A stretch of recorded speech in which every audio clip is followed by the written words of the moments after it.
Today I'm going to show you guys how to create this look using this Wet n Wild palette called Silent Treatment. I love these palettes because they're so easy to use, they're nice and small, they're really inexpensive. They actually have little descriptions on the shadow to indicate where you should apply them. However, I do think they're a little different, so let me explain. So I'm going to start off with the blending brush, and we are going to take the shade, which is a transition shade. So I often refer to a transition shade as the mid-tone. It's basically creating a transition between your other shadows.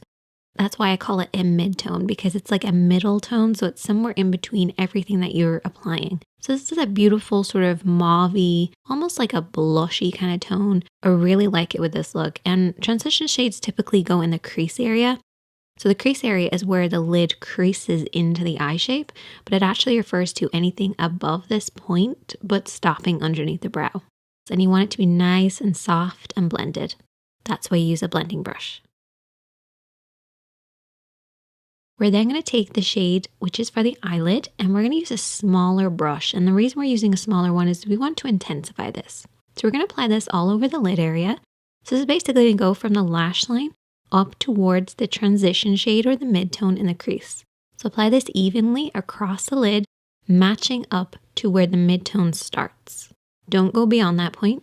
Keep this to the lid, but just get to the very edge where the mid-tone or transition shade starts. You're then going to take what they refer to as the crease shade. Personally, I wouldn't use this in the crease. You could if you wanted to deepen the crease, but I want to use this on the outer edge, and I want to use it as a definer or as my contour.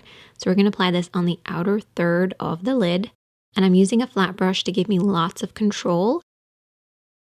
But once I've applied it on the outer third, I then take a soft pencil brush and just soften it out. This is actually the same brush that we use to apply the lid shade. That way you bring everything in together.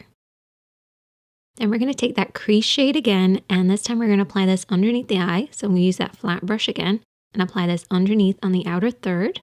And with that pencil brush that we used before, we're going to soften this out. Really important to keep everything nice and soft and blended.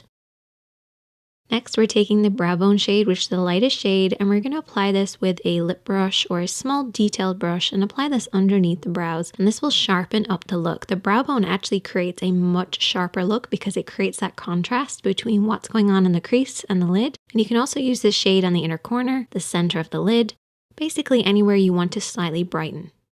And then all you have to do is apply maybe a little bit of liner, lashes, lots of mascara, and you're good to go. I love the cool tones in this palette. It's really easy to use. I hope you guys enjoyed this. And if you have any other palettes you'd like me to try, as always, I am open for suggestions, so definitely leave a comment. Make sure to check out the other videos on the screen. Hit that subscribe button if you're new here, and don't forget to like. And I'll see you guys next time.